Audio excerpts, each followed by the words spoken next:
Halo, assalamualaikum warahmatullahi wabarakatuh, teman-teman semuanya. Kembali lagi dengan dua mata kaki. Oke teman-teman, seperti biasa kita membahas tentang normalisasi kali ya. Tapi kemarin-kemarin tentang kali di daerah Bekasi dan sekitarnya. Kali ini kita akan mencoba ke sebuah kali di luar negeri.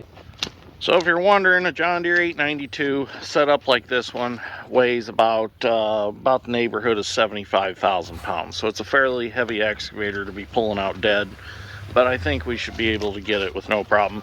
If we have to, we will go get my Uncle Jamie's 330 Hitachi for assistance, and maybe if that's not enough, we'll take the 220 Hyundai over there, or go get the 200 Hitachi of ours and use those also. So let's see what we can do with the pieces that we've got at hand first, and then we'll go from there.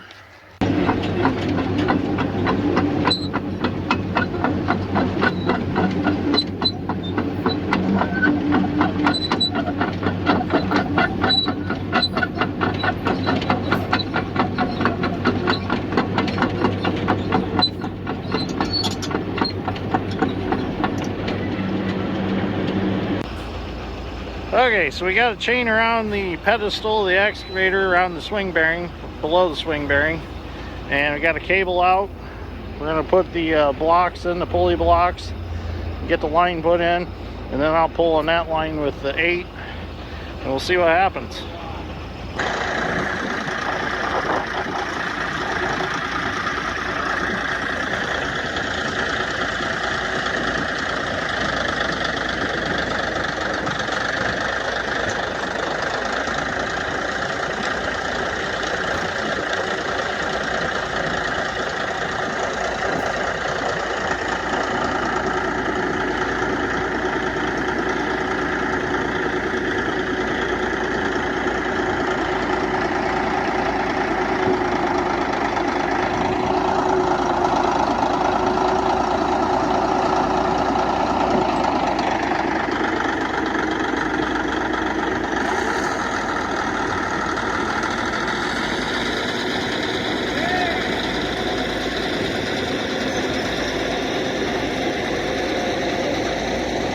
Holy crap.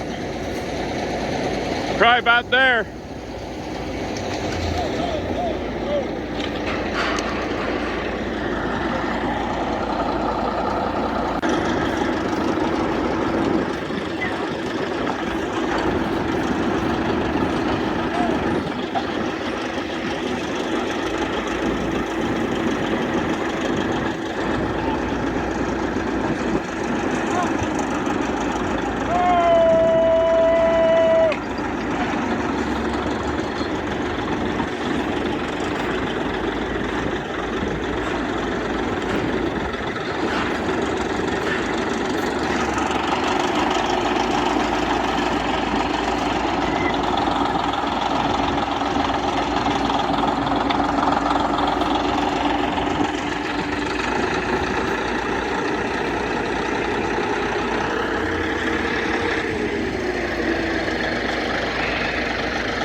Okay, so we got it this far, and got a suspicion that the tracks are digging in.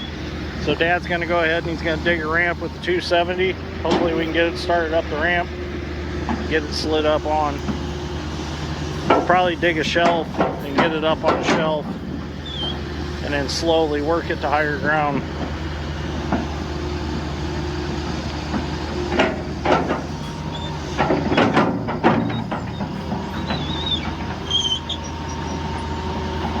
He's gonna make him a shelf to sit on. It's going good though, until we broke that cable, but at least we didn't break the chain that's under the turntable. And we were able to get the chain up that high, so we can just connect there now. Nobody's got to get in the water.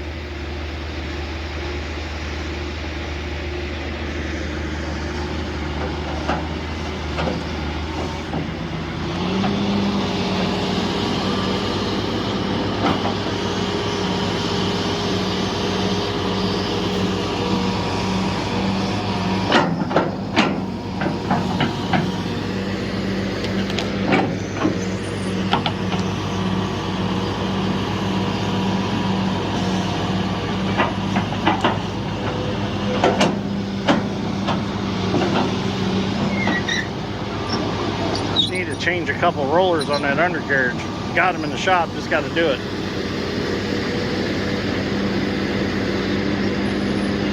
Oh, we can get in the bucket and get to there. That's what we'll do. We'll just work out of the bucket instead of the boat. That'll work. Good idea, Dad.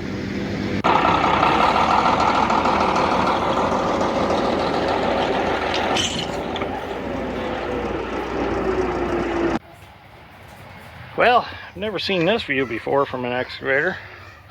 Like being on a boat. As you can see the water in here.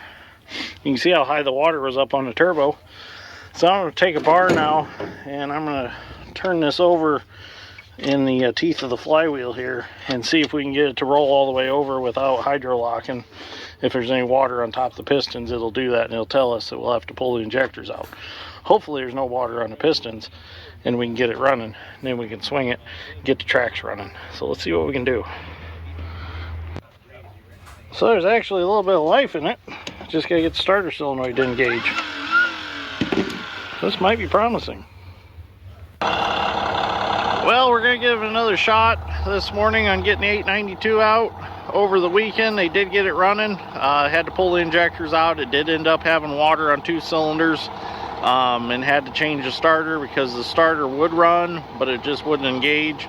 So we swapped the starter out off of the 850B John Deere dozer. It's sitting on our sand hill into the 892 and got it turning over. So I didn't have any part in actually getting it running over the weekend. We had our stuff going on. So we're back today and we're going to try to get it out. The nice thing about being an 892D is it doesn't really have a lot of electronic stuff in it. It's just got basic electronic stuff in it, but nothing that would affect it running or throttling. That's all manual controlled. If you get into like the Dash 5 series or even like the 892 ELCs, them had a lot more electronic stuff in them. If a Dash 5 Hitachi went under the water, got water behind the seat, it'd ruin the computer in them. So the Dash 5s are right there behind the seat, and even if you got a broken window out, you want to get the window put back in, because you get any rain behind that seat and it'll ruin that computer. If the plastic cover that's over it, it's just like a real thin plastic flexible cover. If that's cracked and it gets water down on the computer, it's bad for them. So let's get things set up again, and we'll do some more pulling on it.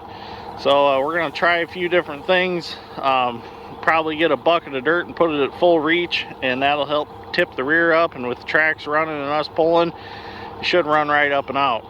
We don't want to run it too long though, because until it gets a full service, we don't know where there's water at and where there isn't water. So we're going to try to run it as minimally as we can, but we'll run it enough to get it out of the pond. So let's see what we can do today.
she's up out of the hole, out of the water.